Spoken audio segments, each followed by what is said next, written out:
dengan kami. Engkau Allah yang menyertai kami. Bahkan Engkau yang sudah membentuk kami. Engkau yang merajut kami ada di dalam rahim seorang wanita, yaitu ibu kami. Terima kasih Tuhan. Dan kami percaya bahwa setiap kami Tuhan sudah panggil untuk menggenapkan tujuan ilahi. Sebentar firman-Mu kami akan bersama-sama belajar, berbicara kepada setiap kami ya Tuhan, setiap pribadi kami. Sehingga setiap kami boleh menemukan divine calling, panggilan ilahi dalam masa muda kami. Semua untuk pekerjaan perluasan kerajaan Allah di tengah-tengah dunia ini.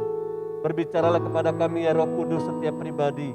Bahkan bagi hamba-Mu yang sangat terbatas ini, Tuhan berikan hikmat, perkataan yang mudah, simpel, sederhana, sehingga kami bisa mengerti. Dalam nama Tuhan Yesus Kristus kami berdoa. Haleluya. Amin. Puji Tuhan. Silakan duduk teman-teman. Shalom.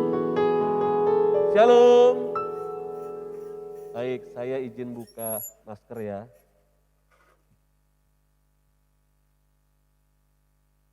Hari ini kita akan bersama-sama belajar firman Tuhan. Firman Tuhannya itu judulnya yang diberikan buat kita bersama-sama saat ini belajar, yaitu Divine Calling, teman-teman. Sedianya memang materi ini akan dibawakan oleh Kak Jessica ya, tapi karena kita ada miskomunikasi dengan Kak Jessica, next mungkin bulan depan dia akan bersama-sama dengan kita. Nah teman-teman, dengan waktu yang singkat ini saya akan coba kita sama-sama belajar teman-teman tentang divine calling, yaitu panggilan ilahi. Dengan cepat nanti apa yang saya katakan itu semua ada di PowerPoint teman-teman, nanti teman-teman bisa mengikutinya. Nah, tahukah teman-teman bahwa bicara tentang panggilan ilahi atau tujuan ilahi dalam hidup kita, itu kita mengenalnya ada 3 ya. Ada 3 tentang divine calling. Yang pertama itu panggilan secara umum. Apa tuh panggilan secara umum? Panggilan secara umum teman-teman begini, bahwa saya dan teman-teman itu sudah dipanggil untuk menjadi milik Kristus. Amin. Kita dipanggil menjadi milik Kristus. Kita sudah dipanggil keluar dari kegelapan, cara hidup kita yang lama menuju kepada hidup di dalam terang ilahi, terang Tuhan. Jadi kita tidak lagi menjadi manusia lama, tapi menjadi manusia yang dibaharui. Ini panggilan secara umum buat kita orang percaya. Lalu yang kedua, ada panggilan yang kita kenal dengan panggilan sehari-hari. Apa panggilan sehari-hari? Ya saya nggak akan bacakan semua ayat-ayat ini, teman-teman bisa melihatnya di dalam layar ini. Nah, apa panggilan sehari-hari? Panggilan sehari-hari kita itu menjadi garam dan terangnya Tuhan. Lewat apa? Lewat rutinitas, lewat kehidupan kita sehari-hari. Teman-teman yang kuliah, teman-teman yang studi, teman-teman yang bekerja. Nah kita dipanggil dalam kehidupan sehari-hari untuk menjadi berkat. Yang setuju katakan amin.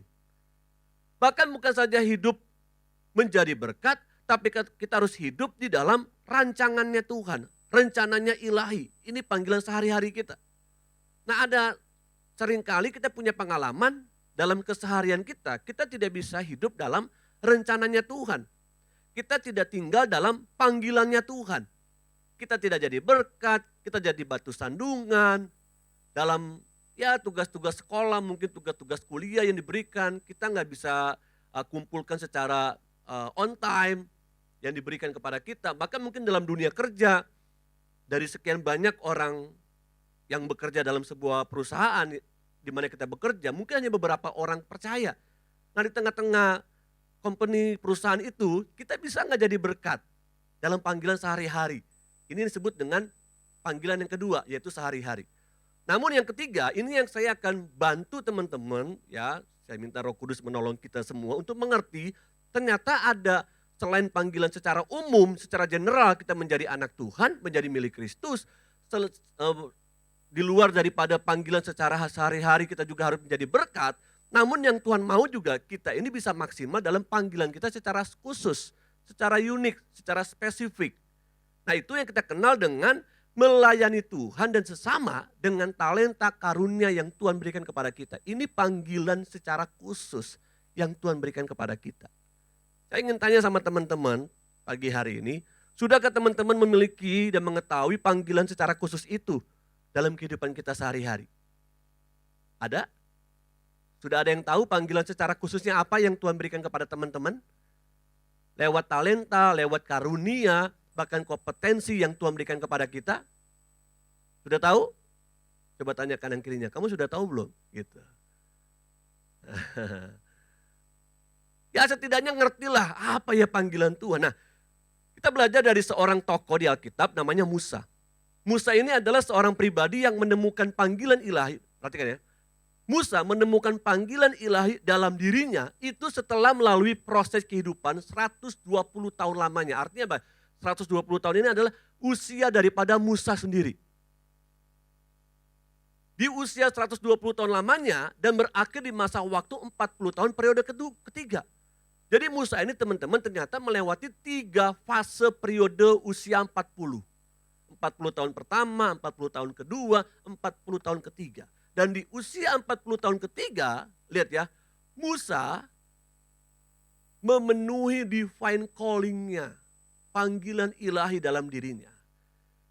Saya baca sebuah buku dan saya berkiblat dari buku yang saya baca ini untuk dikolaborasi dan menuntun kita mengerti yang disebut dengan divine calling. Bagaimana kita bisa mencapai divine calling itu. Bahkan mengakhirinya finishing well teman-teman.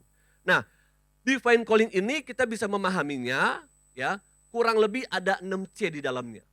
Ya, ada confirmation, ada capacity, ada compassion, karakter, komitmen, charis. Nah, 6 poin ini yang akan kita bahas dengan cepat ya. Yang pertama bicara divine calling, bicara tentang confirmation atau konfirmasi teman-teman.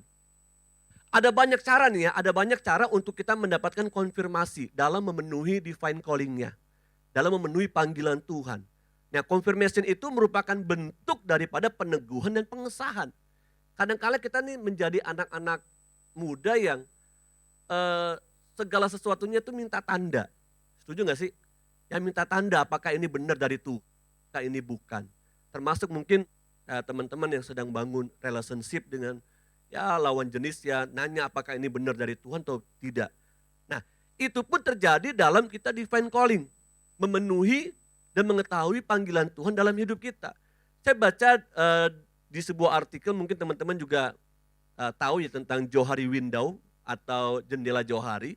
Dikatakan ada 4 kamar, ya ada 4 kamar atau ada 4 ruang dalam kehidupan kita itu. Yang pertama daerah terbuka. Lalu ada daerah yang tersembunyi, hidden, ada blind spot, daerah buta yang kita tidak tahu, namun ada daerah yang sama-sama misterius.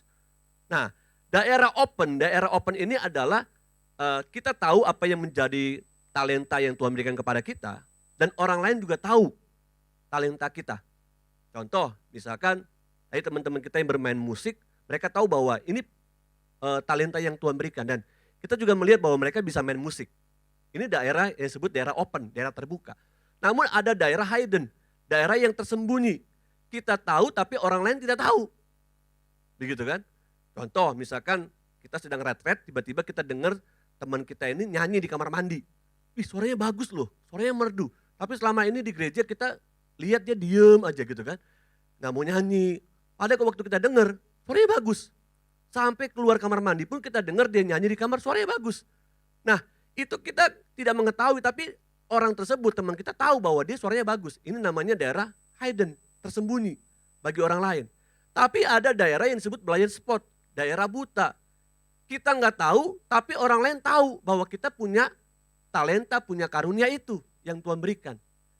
Tapi juga ada daerah yang sama sekali daerah misterius, daerah yang orang lain tidak tahu, kita pun tidak tahu. Lalu siapa yang tahu? Tuhan yang tahu. Ya, ini makanya kita bicara tentang divine calling, kita bicara tentang yang pertama, confirmation, konfirmasi.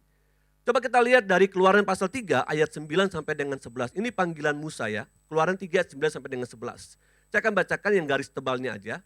Aku mengutus engkau kepada Firaun, ini Allah. Mengutus engkau kepada Firaun untuk membawa umatku, orang Israel keluar dari Mesir. Ini yang mengatakannya adalah Allah sendiri kepada Musa. Lihat ya, kepada Musa. Musa ini berkata, siapa aku ini? maka aku akan menghadap Firaun dan membawa orang Israel keluar dari Mesir. Kadangkala Tuhan sudah berfirman pun kepada kita, kita masih butuh peneguhan. Setuju gak sih? Kadangkala kita pun sudah mendapatkan peneguhan dari orang-orang sekitar kita, tapi kita masih ragu. Bener gak sih ini talenta, ini karunia, atau divine calling yang Tuhan berikan kepada kita? Nah, confirmation itu dapat dilakukan teman-teman dengan bertanya kepada Tuhan. Namun confirmation juga dapat diperoleh dari orang-orang sekitar kita ini. Ya, termasuk teman-teman kita di sini, orang tua kita. Bahkan juga kita bisa mendapatkan confirmation itu melalui mimpi atau penglihatan yang Tuhan berikan. Di sini perlu sebuah kepekaan atau intimacy with God. Keintiman kita dengan Tuhan untuk mendapatkan konfirmasi. Kali lagi teman-teman, kita bisa dapat konfirmasi dari orang-orang sekitar kita, namun kita juga bisa mendapatkan konfirmasi seperti Musa. Musa mendapatkan confirmation melalui mujizat-mujizat. Kita tahu bersama ya, Allah memakai Musa untuk melakukan begitu banyak mujizat-mujizat. Ya, tulah pertama, tulah kedua, tulah ketiga, sampai tulah keberapa? Tulah ke-10. Ya, sedemikian Allah menyertai Musa untuk menyatakan dirinya bahwa kamulah yang aku pakai untuk memimpin bangsa Israel keluar dari tanah Mesir. Beda dengan Yusuf. Yusuf itu mendapatkan confirmation melalui mimpi. Ya, melalui mimpi bahwa dia akan kelak menjadi pemimpin atas abang-abangnya, atas saudara-saudaranya. Nah, saya nggak tahu teman-teman, apakah teman-teman melalui konfirmasi seperti ini, teman-teman mendapatkan divine calling, panggilan Tuhan dalam diri teman-teman. Setiap kita punya cara yang berbeda-beda, Allah panggil kita dengan confirmation itu. Dan yang kedua, kita bicara capacity, bicara kapasitas. Kapasitas ini adalah keseluruhan dari apa? Dari pengetahuan, dari keterampilan, bahkan keahlian yang kita miliki melalui sebuah proses pembelajaran. Proses pembelajaran itu melalui pendidikan formal maupun non formal. Nah, ini kita bicara kapasitas. Saya percaya bahwa teman-teman sudah mendapatkan kapasitas. Dari mana, Kak? Dari tempat di mana teman-teman studi.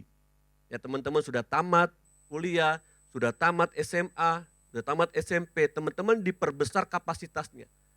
Nah, sayangnya ada banyak orang tua ini ya cukup bangga dengan kapasitas yang dimiliki anak-anaknya itu di dalam nilai akademik atau dalam prestasi belajar di sekolah. Padahal saat ini dunia sedang menawarkan kepada kita juga sebagai orang-orang percaya, adakah kita memiliki kapasitas-kapasitas yang lain? Ada seorang psikolog dari Harvard University namanya Howard Gardner. Beliau mengatakan bahwa manusia itu memiliki 9 kecerdasan yang dapat diasah, yang dapat dikuasai jika diasah dengan baik. Karena kecerdasan tidak hanya dapat diukur dari sebuah nilai akademik, teman-teman. Ada 9 kecerdasan. Yang kecerdasan itu, yang pertama itu sebutlah kecerdasan naturalis. Naturalis ini apa? Bicara tentang alam semesta. Ya, ujung-ujungnya bisa menjadi seorang yang suka dengan dunia fauna, dunia flora, ya dekat dengan alam. Ya, kalau sekarang bisa kerja di BMKG, bisa seperti Steve Austin, ya dan lain sebagainya. Nah, itu bisa, Steve Irwin, bukan Steve Austin, Steve Irwin yang meninggal mati karena tertusuk ikan pari, ya dadanya itu, ya jantungnya jadi tertusuk. Nah, itu kecerdasan naturalis. Tapi ada kita yang punya kecerdasan musikal, ya gemar bermain musik, bisa menciptakan lagu. Ada kecerdasan logik, ya matematik. Nah, kalau saya nggak punya kecerdasan ini, ya. Ada teman-teman yang punya kecerdasan logik, jadi mengolah, mengingat angka itu dengan cepat sekali. Ya, ada teman-teman yang punya seperti itu. Ada juga yang punya kecerdasan eksistensial. Ini bicara tentang hubungan dengan Tuhan. Biasanya ini panggilan buat hamba-hamba Tuhan, para pemuka agama. Lalu ada kecerdasan interpersonal, membangun hubungan dengan sesama. Ada kecerdasan body kinesthetic, suka berolahraga, seni, keterampilan, dan lain sebagainya. Tidak bisa diam biasanya.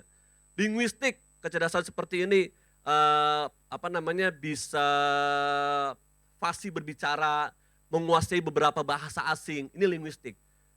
Saya baca ada sebuah artikel, ada satu orang umur 17 tahun, saya tidak tampilkan di sini, dia menguasai 14 bahasa. Ya, sayangnya dia udah meninggal. Cita-citanya itu pengen menjadi duta besar bahkan badan intelijen. Namun aset bangsa ini udah meninggal. Nah, dia punya kecerdasan linguistik, ya menguasai banyak bahasa, modal berbahasa, bisa membuka pembicaraan dengan gampang. Namun ada juga punya kecerdasan intrapersonal, membangun memotivasi orang lain. Ya, kalau kita kenal di dalam kalangan Kristen seperti Nick Vujicic, di tengah-tengah kekurangannya dia bisa memotivasi orang lain. Tapi ada juga yang punya kecerdasan spasial. Apa tuh Kak? Kecerdasan menggambar, drawing. Nah, ini teman-teman yang punya kecerdasan ini bisa jadi arsitek dan lain sebagainya yang berhubungan dengan gambar. Nah, salah satu yang saya baca itu James Cameron. Ya, dia hebat, luar biasa. Dia yang buat film Titanic, namun sebelum film Titanic itu viral, booming, dia sudah dapat visi bahwa dia harus menggambar film animasi. Dan ternyata animasi itu keluar, Avatar. Nah, dia dapat 3 piala, ya piala Oscar ya, kalau di Amerika itu ya. Piala Oscar dia dapat ya lebih banyak daripada waktu film Titanic dia buat. Itu dia dapat. Nah, ada teman-teman yang punya panggilan yang Tuhan kasih divine callingnya kapasitasnya dengan kecerdasan-kecerdasan ini, dengan kompetensi ini. Nah, Musa, Kisah Rasul 7 ayat 22 sampai dengan 23, Musa ini dikatakan dididik dalam segala hikmat orang Mesir, teman-teman. Pada waktu ia berumur 40 tahun. 40 tahun. Allah memberikan kesempatan Musa itu di usia 40 tahun pertama. Nih 40 tahun pertama yang tadi saya katakan bahwa Musa ini 40 tahun pertama, 40 tahun kedua, 40 tahun ketiga. Itu fase yang dilewati oleh Musa untuk menemukan divine calling. Nah 40 tahun pertamanya teman-teman, dia ini belajar segala hikmat Mesir untuk memperbesar kapasitasnya. Nah kita mungkin hari-hari ini sedang Tuhan tempa dalam sebuah pendidikan formal. Di mana? Di sekolah. Ya kita lewatin SMP, lewatin SMA, sekarang kita harus kuliah, S1, S2. Ini kita sedang seperti Musa sebenarnya. Ditempa untuk mendapatkan kapasitas yang besar. Memenuhi divine calling yang Tuhan berikan kepada kita. Makanya orang tua kita kan selalu punya dream ya, punya mimpi. Pokoknya papa, mama mau kalian semua, anak-anak papa dan mama, sekolah setinggi-tingginya. Orang tua rela, kepala jadi kaki, kaki jadi kepala. Tujuannya apa? Supaya masa depan anaknya itu lebih baik daripada orang tuanya sekarang. Nah ini teman-teman harus gunakan dengan baik nih. Dalam rangka, sekali lagi dalam rangka bukan semata-mata untuk bahagiain orang tua kita. Enggak teman-teman. Tapi ketahuilah teman-teman punya divine calling di situ. Untuk menggenapkannya. Gunakan 40 tahun ini seperti Musa 40 tahun pertama. Ya mungkin kita sekarang pemerintah bilang 12 tahun wajib belajar kan. Tapi sekarang ada kurikulum merdeka. Nantinya ke depan tidak lagi 12 tahun wajib belajar. Mereka yang punya kecerdasan tinggi itu mereka bisa, dulu memang pernah ada ya. Kapasitasnya ternyata nggak harus nanti kelas 7, mungkin bisa lompat kelas 9. Dilihat kapasitasnya, potensinya bisa. Nah, ini diberikan kebebasan nih oleh negara. Kedepannya seperti itu teman-teman. Nah Yusuf juga ternyata mendapatkan mimpi dari Allah di usia 17 tahun. Dan dapat mengartikan mimpi Firaun itu di usia 30 tahun teman-teman. Menjalankan proses 13 tahun. Menggenapkan divine calling yang Allah berikan kepada Yusuf. Seorang yang bernama Daniel Goleman mengatakan bahwa Yusuf itu punya 5 kompetensi teman-teman. Ya, 5 kompetensi ketika Yusuf menjadi seorang pemimpin di Mesir. Wow. Hari-hari ini Tuhan sedang membangkitkan Yusuf-Yusuf di akhir zaman loh buat bangsa kita. Doa saya salah satunya ada di tempat ini. Amin. Dimulai apa? Yusuf dia kerja mana? Di tempat engkau bekerja, di tempat engkau studi. Yusuf ini punya yang namanya self-awareness. Ada apa dengan hal itu? Yusuf itu peka sadar bahwa ada bahaya yang besar terjadi di Mesir. Dia bisa mengartikan mimpi daripada Firaun. Dia juga punya self-regulation. Dia bisa mengatur penyimpanan gandum. Ya, sebelum kelaparan itu terjadi, dia menempatkan para penilik-penilik atas setiap negeri. Diatur sedemikian rupa supaya tidak kelaparan. Dia punya yang namanya social skill. Dia mengerahkan rakyat Mesir untuk menyimpan bahan-bahan makanan. Dia punya yang namanya empati. Dia begitu care, peduli sama bangsa Mesir, bahkan bagi bangsanya. Dan ternyata dia pun bukan hanya menolong bangsa Mesir, teman-teman. Tapi menolong bangsa-bangsa lain. Dan dia memiliki sebuah motivation. Dia motivasi orang-orang, dia memotivasi dirinya bahwa ini bisa kita lalui, ini bisa kita hadapi, badai pasti berlalu. Ada apa dengan Yusuf dan Musa? Yusuf dan Musa ini sedang menggenapkan divine calling yang Allah berikan kepada mereka. Kapasitas dalam kehidupan seseorang itu sangat berpengaruh terhadap callingnya, teman-teman. Allah yang menetapkan calling dalam kehidupan seseorang terlibat aktif untuk mempersiapkan kapasitas apa yang diperlukan untuk dapat menjawab calling tersebut. Dan makin besar calling seseorang, makin besar juga kapasitas yang diperlukan. Dan Allah memulainya dari perkara-perkara kecil. Punya gak sih pengalaman teman-teman ketika engkau mungkin sedang bekerja, lalu tiba-tiba atasanmu kasih kepercayaan baru sama kamu? Atau mungkin kamu sedang kuliah, kamu sedang sekolah, tiba-tiba dosen atau guru kamu kasih kepercayaan baru sama kamu. Lalu kita dengan mudah ngomong, aduh jangan deh, gue gak punya keahlian di situ, gak punya experience. Waduh jangan deh, saya gak punya kapasitas di situ. Pernah gak punya pengalaman seperti itu? Atau diangkat tiba-tiba, dipromosikan menjadi, ya waktu sekolah mungkin jadi ketua OSIS, waktu kuliah jadi ketua senat, atau sekarang di pelayanan seperti ini tiba-tiba kok Kefas bilang, kamu nanti doa syafaat ya, misalnya begitu kan. Atau kamu nanti tolong ya bacain pengumuman di depan ya. Oh jangan deh, saya bukan fasih di situ. Tapi ternyata teman-teman, lihat ya, ternyata makin besar callingnya seseorang, makin besar juga kapasitas yang diperlukannya. Lalu siapa yang memperlengkapi kita? Percaya teman-teman, yang memperlengkapi kita selain Tuhan tentunya, orang-orang sekitar kita pun akan memperlengkapi kita. Amin. Halo, amin. Itu kapasitas. Yang berikutnya bicara tentang compassion. Compassion dalam hidup seseorang itu akan membangkitkan passion atau gairah. Gelora kehidupan yang membakar. Nah bahasa Inggris memiliki satu kata untuk menjelaskannya. Yaitu hati yang tergerak oleh belas kasihan dengan kata compassion. Nah dalam Keluaran pasal 2 teman-teman ayat 11 sampai dengan 12. Di situ dikatakan bahwa lalu dilihatnyalah seorang Mesir memukul seorang Ibrani. Siapa yang lihat ini teman-teman? Siapa yang lihat ketika ternyata ada penjaga orang Mesir membunuh, ya, menghajar, ya, salah satu daripada orang Ibrani. Siapa yang lihat? Musa. Nah waktu Musa melihat keadaan seperti itu, ternyata Musa gak bisa tinggal diam. Musa merasa itu bangsaku yang ditindas. Itu diriku ada di situ. Nah ini disebut dengan compassion. Musa menyadari bahwa dirinya sebagai orang Ibrani, pada akhirnya Musa memiliki sebuah compassion, belas kasihan untuk membela orang Ibrani.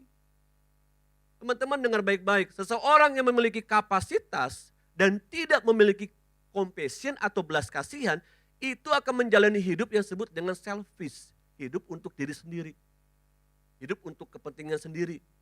Hidup untuk menonjolkan dirinya sendiri. Itu kalau tidak punya compassion, tidak memiliki belas kasihan. Walaupun dia punya kapasitas. Namun mereka yang memiliki compassion, memiliki belas kasihan akan memiliki passion untuk mengimpartasikan kapasitasnya kepada orang lain. Contoh, ya teman-teman yang punya keahlian mungkin di komputer, ya lalu teman-teman melihat, wah ini kayaknya beberapa anak-anak youth ini perlu diperlengkapi deh. Lalu ngomong sama Kefas, kok Kefas saya punya keahlian ini, saya mau bagi gitu kan. Oh iya ayo, kasih waktu, kapan? Kita latihan. Nah dia punya compassion di situ, kenapa? Karena dulu dia nggak bisa. Tapi ketika dia bisa, dia pengen ngajarin orang lain. Ini orang seperti ini yang punya kapasitas dan punya compassion, punya belas kasihan. Tapi ada orang yang modelnya, dia mau cuman dia doang yang bisa, tapi orang lain nggak bisa. Nah, orang seperti ini disebut dengan selfish tadi. Dia punya kapasitas, tapi dia tidak punya belas kasihan, compassion itu sendiri. Bahkan masa lalu seseorang itu sering dipakai Allah untuk membangkitkan compassion tertentu. Seperti latar belakang ekonomi kita yang susah. Wah dulu mungkin kita lihat orang tua kita susah setengah mati gitu kan. Harus berjuang. Atau mungkin ada penyakit yang ditanggung cukup lama. Dan keterikatan terhadap dosa. Contoh, ya beberapa kita mungkin tahu ada orang-orang yang pada masa mudanya kena narkoba. Lalu sekarang mereka merdeka dari narkoba, ya sebutlah beberapa suka kita undang ke sini seperti Kak Yeri Patinasarani, Kak Beni Patinasarani. Mereka tuh berbagi hidup, kenapa? Dulu gue pernah pakai narkoba, tapi sekarang gue merdeka, gue mau bagi nih belas kasihan gue mau panggil nih divine calling yang Tuhan berikan kepada gue, Tuhan, supaya anak-anak muda bebas tidak pakai narkoba. Nah, itu yang saya katakan tadi bahwa kadangkala lewat pengalaman hidup kita, Tuhan munculkan compassion dengan kapasitas yang sudah ada Tuhan berikan kepada kita. Ada yang pernah sakit kanker gitu ya, lalu tiba-tiba sembuh karena pertolongan Tuhan, buat yayasan untuk orang-orang yang sakit kanker. Nah yang seperti ini, pengalaman-pengalaman ini Tuhan sering pakai untuk memunculkan kembali compassion. Nah Tuhan Yesus digerakkan hatinya juga oleh belas kasihan untuk melayani dan menolong orang banyak. Pengalaman Yesus itu teman-teman, itu kok teman-teman temukan dalam Injil, itu banyak sekali digerakkan oleh belas kasihan. Saya masuk kepada karakter. Secara etimologi, karakter itu berasal dari bahasa Latin teman-teman, yaitu karakter yang berarti tabiat, sifat, kejiwaan, budi pekerti, kepribadian, serta akhlak. Apa tuh karakter? Karakter itu ternyata bicara tentang sesuatu yang kelihatan dan tidak kelihatan dalam diri kita. Seperti fenomena gunung es, yang tampil di permukaan sepertinya baik. Tapi ternyata yang tidak kelihatan itu jauh lebih banyak di dalam diri kita. Bagaimana orang bisa melihat kita? Nah contohnya dalam kehidupan Musa teman-teman. Keluaran pasal 2 ayat 13 sampai dengan 14, lihat ya. Apakah engkau bermaksud membunuh aku sama seperti engkau telah membunuh orang Mesir itu? Ingat tadi ya di cerita sebelumnya bahwa ternyata ketika Musa melihat ada orang Mesir membunuh bangsanya, menyakiti bangsanya, ternyata Musa membalasnya. Dan Musa pikir tidak ada seorang pun yang tahu. Ini karakter Musa yang lama yang dikenal sebagai seorang pembunuh, gampang marah, emosi dan lain sebagainya. Lihat, Allah melatih Musa di usia 40 tahun kedua. 40 tahun pertama Allah latih Musa ada di istana Firaun dengan hikmat orang Mesir. Namun di usia 40 tahun kedua, Allah latih Musa menjadi seorang gembala yang baik, gembala yang berkarakter, gembala yang memiliki kelembutan hati. Kenapa? Ada di padang gurun. Lihat ya, 40 tahun kedua, panggilan Allah terhadap Musa. Dalam Kisah Rasul pasal 7 ayat 30 katakan, sesudah 40 tahun. Ya, lalu bilangan 12 ayat 3 katakan, seorang yang sangat lembut hatinya. Beda banget kan? Sebelum dia berubah, Musa seorang yang emosional, gampang marah, bahkan membunuh salah satu daripada orang Mesir. Tapi ketika diubahkan oleh Tuhan, Musa menjadi seorang pribadi yang dikatakan lembut hatinya. Dikatakan dalam bagian lain, tidak ada manusia di bumi ini selembut hati Musa. Teman-teman, Tuhan sediakan 2 cara loh agar kita bertumbuh dalam karakter Kristus. Yaitu belajar dengan firman dan belajar dengan kehidupan. Ada sebuah pepatah Cina kuno mengatakan begini. Menabur pikiran, menuai tindakan. Menabur tindakan, menuai kebiasaan. Menabur kebiasaan, menuai karakter. Menabur karakter, menuai takdir atau nasib. Bahkan seorang yang bernama Frank Jackson, awasi pikiranmu, pikiranmu jadi perkataan. Awasi perkataanmu, perkataanmu jadi tindakan. Awasi tindakanmu, tindakanmu jadi kebiasaan. Awasi kebiasaanmu, kebiasaanmu jadi karakter. Awasi karaktermu, karaktermu jadi nasib. Bahkan Billy Graham mengatakan begini, kita bisa kehilangan semuanya. Tapi ketika kita kehilangan karakter, kita kehilangan semuanya. Bangsa ini tidak kurang punya orang hebat. Banyak orang hebat di tengah-tengah bangsa ini. Tapi ternyata yang memiliki karakter, ya itu dapat diuji. Ya kita nggak usah jauh-jauh lah. Kasus korupsi di Indonesia itu begitu meningkat kan. Terjadi OTT ya, operasi tangkap tangan. Para pemimpin-pemimpin kepala daerah. Mereka punya kapasitas? Punya. Mereka punya kompetensi? Punya. Tapi ternyata mereka tidak punya karakter. Bagaimana teman-teman dengan kehidupan kita? Punya nggak kita karakter yang Tuhan inginkan untuk diperlengkapi divine calling, panggilan ilahi. Pernah dengar kisah daripada seorang yang namanya, kutipan dari Tim Elmore. Tim Elmore dalam bukunya tuh menceritakan tentang kronologis peristiwa tenggelamnya kapal Titanic.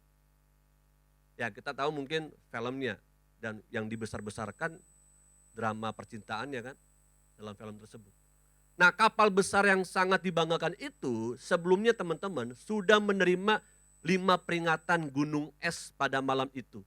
Tanggal 4 April 1912.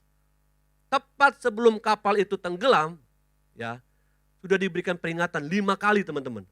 Namun di peringatan ke-6, pesan itu datang kembali. Waspada terhadap gunung es itu. Tapi kata sang operator, ya operator kapal membalas begini, diam, aku sedang sibuk. Ya, nggak tahu ya, lagi ngapain dia, lagi ngopi kah? Dan 30 menit kemudian akhirnya kapal Titanic itu tenggelam beserta dengan segala kebanggaannya. Kadangkala karakter kita pun seperti dalam cerita ini. Kita nggak mau terima teguran, kita nggak mau terima nasihat. Kita merasa bahwa udah cukup hebat, udah cukup benar apa yang kita lakukan. Tapi orang lain melihat bahwa ini perlu diperbaiki, ini perlu dikoreksi.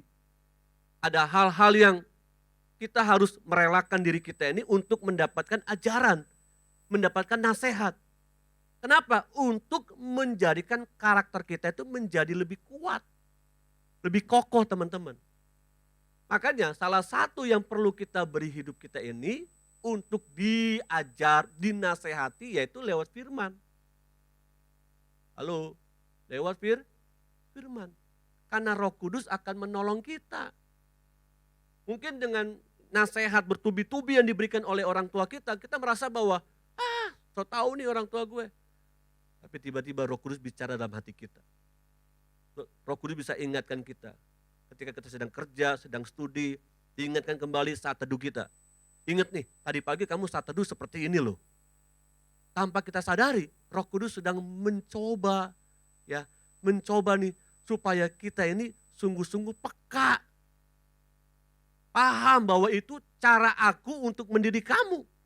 Supaya karakter kamu menjadi lebih baik. Divine calling, diperlukan sebuah karakter. Berikut ya, bicara komitmen teman-teman. Ya, saya sebentar lagi selesai. Menurut Kamus Besar Bahasa Indonesia, komitmen itu adalah tindakan untuk melakukan sesuatu teman-teman. Dengan kata lain, komitmen merupakan bentuk dedikasi atau kewajiban yang mengikat kita kepada orang lain, kepada hal-hal tertentu, bahkan kepada sebuah tindakan-tindakan tertentu. Saya kutip dari seorang pastor, ya Diego, dia mengatakan bahwa ada 5 level komitmen kita. Coba teman-teman perhatikan, kira-kira kita posisi ada di mana nih 5 level ini. Level pertama, dikasih tanggung jawab, tapi kita nggak tekun di situ. Malah kita seringkali abai. Ya udahlah, orang lain juga bisa lakuin itu kok, karena sepele. Atau masuk ke level kedua nih, kita menjadi seorang anak muda yang dapat diberikan tanggung jawab.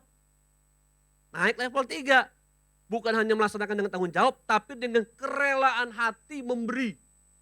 Lihat nih, memberi. Bukan hanya hidup yang diberi, tapi materi, waktu diberi. Masuk level 4, sadar bahwa ini bukan sekedar tanggung jawab yang diberikan, tapi juga pelayanan. Bahkan tidak segan-segan kita menjadi martir hanya untuk komitmen terhadap sesuatu yang dipercayakan kepada kita. Apa itu? Panggilan Tuhan dalam hidup kita, teman-teman.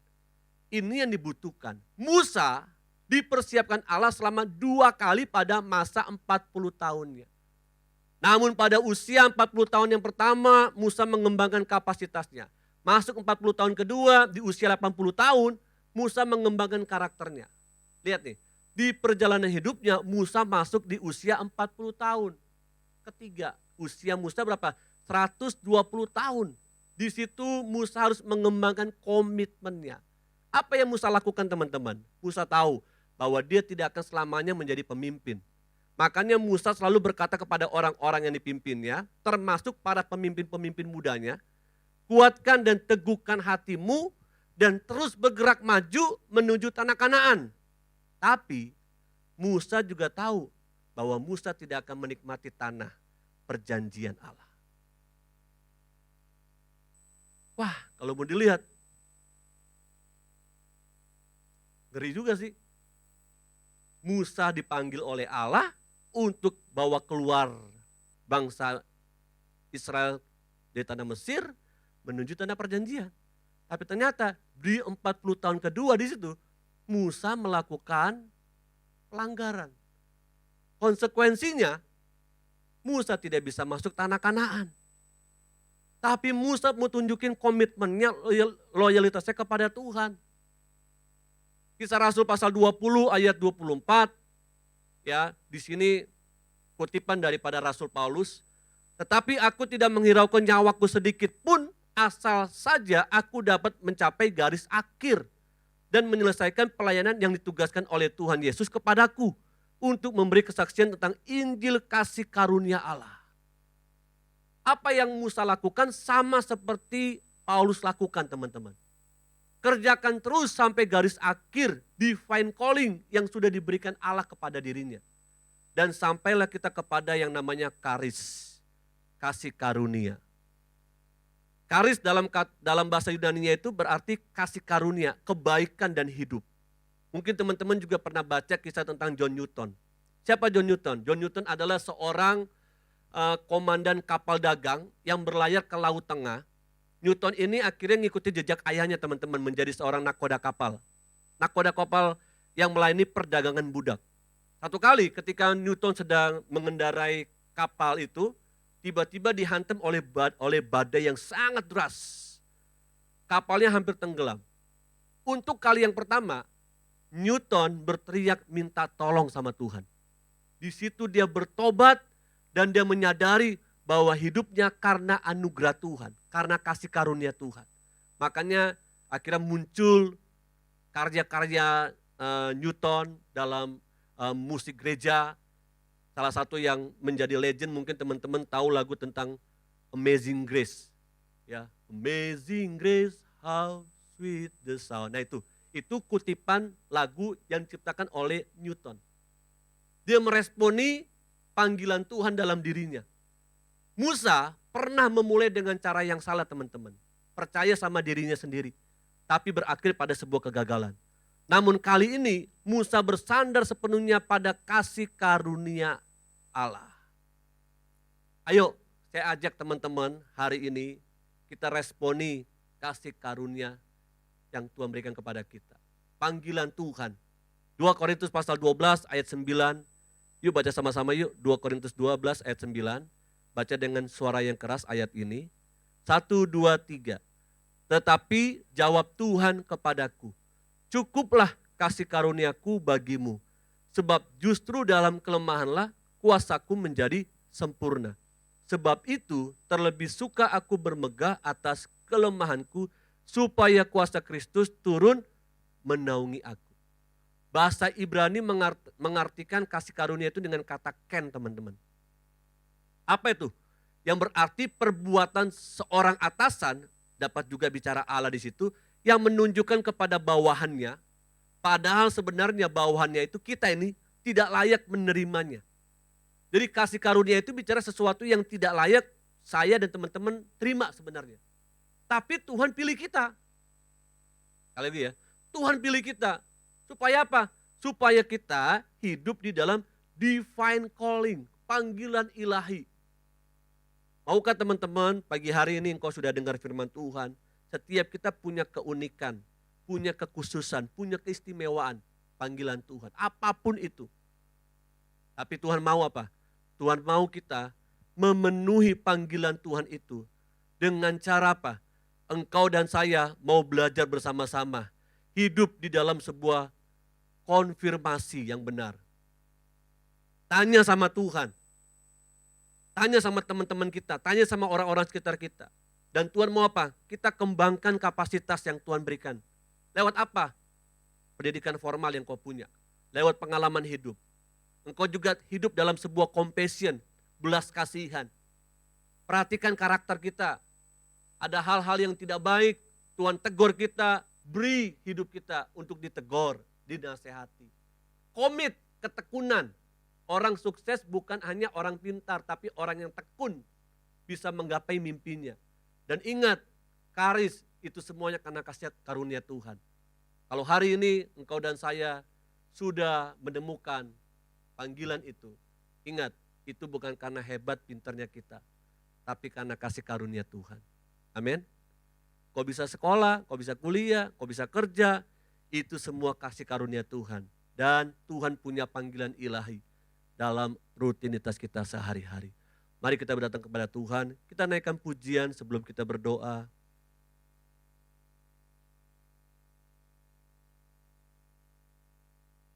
Nanti WL dan Singer akan bantu.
Teman-teman, pejamkan matamu.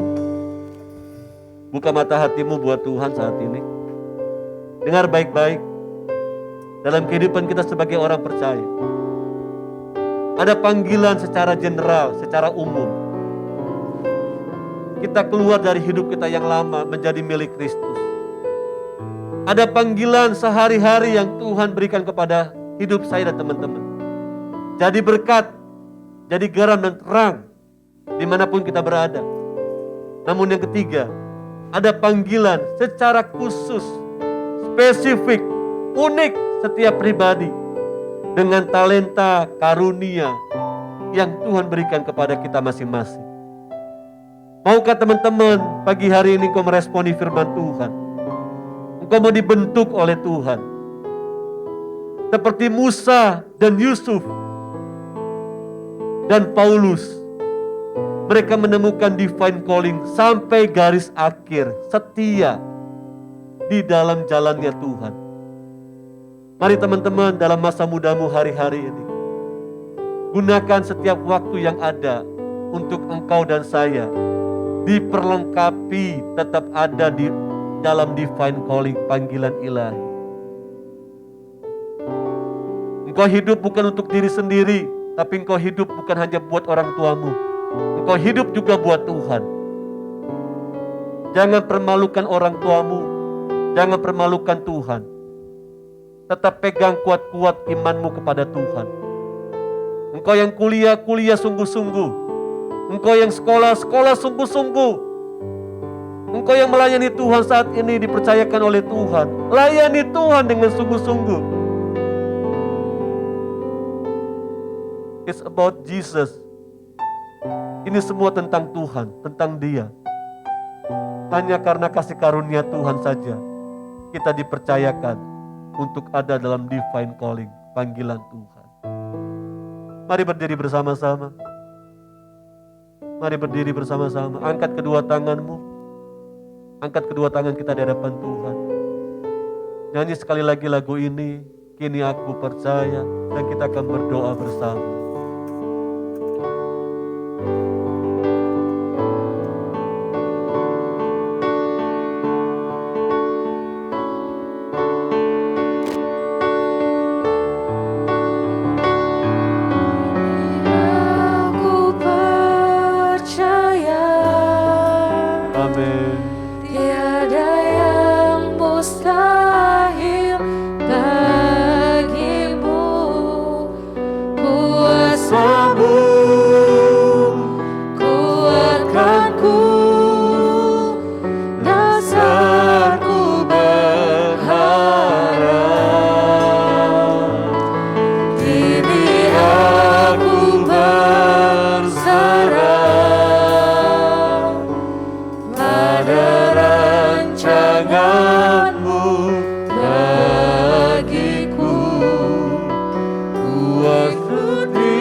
Tuhan Yesus, terima kasih buat firman-Mu bagi kami. Ampuni kami kalau kami sering lalai, kami sering keluar daripada divine calling, panggilan ilahi dalam hidup kami. Kami masih hidup di dalam dosa-dosa kami. Kami masih hidup dalam kedagingan kami, ampuni kami Tuhan. Hari ini kami mau sungguh-sungguh hidup dalam divine calling, panggilan ilahi dalam hidup kami. Kiranya Engkau mendapati kami excellent. Kami menjadi pribadi-pribadi yang mencerminkan karakter Kristus dimanapun kami berada. Terima kasih Tuhan, hamba-Mu terbatas menyampaikan firman-Mu ini, tapi biarlah Roh Kudus mengingatkan kami betapa berharganya hidup kami di hadapan Tuhan. Di dalam nama Tuhan Yesus Kristus, teman-teman yang diberkati dan mau jadi berkat, katakan bersama, amin. Berikan tepuk tangan bagi Tuhan kita. Silakan duduk teman-teman.